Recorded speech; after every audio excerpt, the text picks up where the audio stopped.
There are a couple of friends of hers, I think, who watched it, and I had a feedback from them, and it was really wonderful to sort of like hear how much it had meant to them. But yeah, I tried to sort of not really listen to it that much because it's so overwhelming.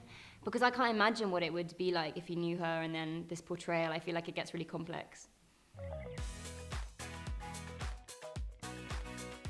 68, 3, 2, 1.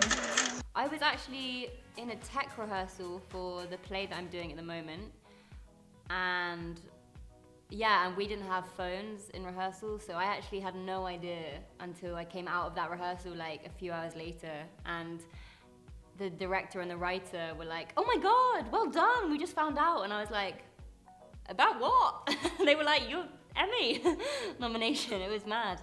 But I'm kind of thankful that I was really distracted because I honestly didn't really think about it until it happened, which was, crazy.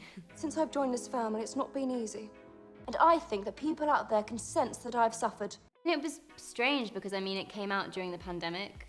And so, in a way, obviously so much has changed, but also I feel like it's been nicely sort of like cushioned by the pandemic in that it's felt more manageable because I've been doing press and everything that would have been quite overwhelming from inside my flat with my amazing flatmates who've known me for years and who I lived with for a long time. So I feel like it's been overwhelming as it is, but also I felt quite protected from it, I suppose. I'm sorry, we haven't met. We have. I was in costume at the time. The mad treat. Diana.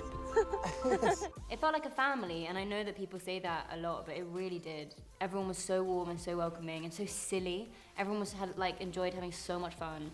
And being with Josh as well was so lovely because he's so nice and so grounded. And so from the start, that was just, that was fantastic. It's kind of you to come. Why would you say that? Well, I think even my sternest critics would concede that my first solo trip has not been a disaster. So I can only hope, that you've come here to apologise and congratulate me. We just had the best time together, and he is and definitely was on set just like the bestest friend I could have wished for. Off set, just constantly had my back, and we have a very similar sense of humour and that kind of thing. And then on set, sort of the most generous actor to act alongside, an actor who really listens, a fantastic scene partner. And also it's been really great to navigate the whole press situation with him, sort of, which I've never done before, and I think he hasn't done to this level before. And also I think our lives have changed in quite similar ways, but we have similar philosophies on that kind of thing, which is really, really helpful. I feel very, very grateful to have had him by my side and to have him by my side now. Lady Diana Spencer, Your Majesty. I was speaking. Royal Highness, I didn't see you there. Evidently not. I was the one telling the story.